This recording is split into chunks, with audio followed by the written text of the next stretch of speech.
વૈશ્વિક પરિસ્થિતિ ઝડપથી બદલાઈ રહી છે. આરબીઆઈનું આ નિવેદન. ગવર્નર આરબીઆઈએ વ્યાજ દર યથાવત રાખ્યા છે. રેપો રેટ 5.50% પર યથાવત છે.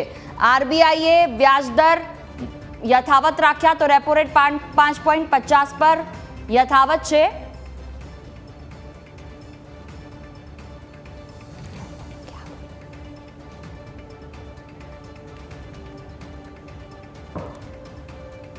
આરબીઆઈ ગવર્નરનું આ નિવેદન.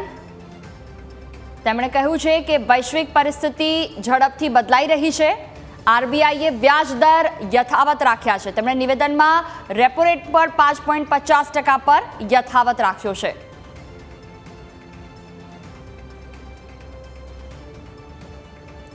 વધુ માહિતી સાથે સહયોગી યશ મારી સાથે જોડાયેલા છે. યશ, જે રીતે આરબીઆઈ ગવર્નર કે તેમનું આ નિવેદન જે ખૂબ મહત્વપૂર્ણ, રેપો રેટ 5.50% યથાવત છે. બીજી તરફ તેમણે જે વૈશ્વિક પરિસ્થિતિની પણ વાત કરી છે, કયા કયા મુદ્દાઓ પર ખાસ તેમણે ધ્યાન આપ્યું? આ વખતે આમ પણ વ્યાજદરોમાં ઘટાડો આવે તેવી શક્યતાઓ લગભગ નહીવત હતી અને એ જ રીતે કદાચ માર્કેટે પણ પહેલાંથી જ એન્ટિસિપેટ કરીને રાખ્યું હતું કે પૂર્વાનુમાન હતું માર્કેટનું પણ કે વ્યાજદરોમાં ઘટાડો નહીં આવે અને એ જ પ્રકારે વ્યાજદરોમાં ગવર્નર સાહેબે કોઈ પણ ઘટાડો નથી કર્યો. કારણ કે મોંઘવારી જે ચોમાસામાં વધવાની હતી તે પ્રમાણે જરૂર વધી છે, પણ એકંદરે મોંઘવારી હજુ પણ કાબૂમાં છે. એટલે અત્યારે ફિલહાલ કદાચ બની શકે કે હવે વ્યાજદરોમાં ઘટાડાની કોઈ જરૂર નથી. ધીરે ધીરે મોંઘવારી હજુ પણ આગળ કઈ રીતે કાબૂમાં આવે છે તેનાથી તેઓ નિર્ણય લેશે.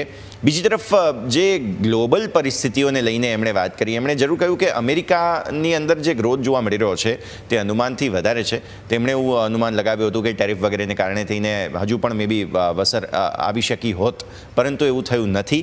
પરંતુ સાથે સાથે તેમણે એમ પણ કહ્યું છે કે એનો મતલબ એવો નથી કે હવે અહીંયાથી ખાસ અમેરિકાની પરિસ્થિતિ સુધરી શકે. હજુ પણ ત્યાં એક નેગેટિવિટી આવી શકે છે.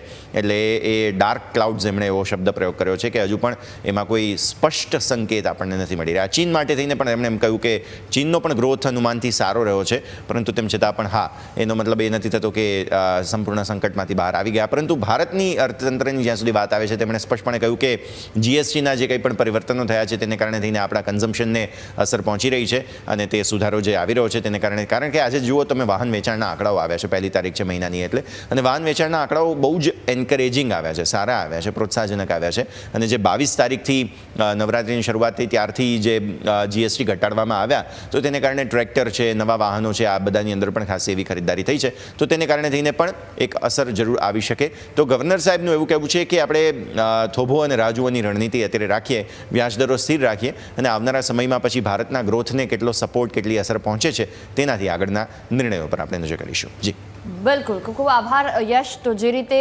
આરબીઆઈ ગવર્નરનું આ નિવેદન, જેમાં આરબીઆઈની મોનિટરી પોલિસી જાહેર કરવામાં આવી છે, રેપો રેટ 5.50% યથાવત રાખવામાં આવ્યો છે, સાથે સાથે આરબીઆઈએ વ્યાજ દર પણ યથાવત રાખ્યા છે.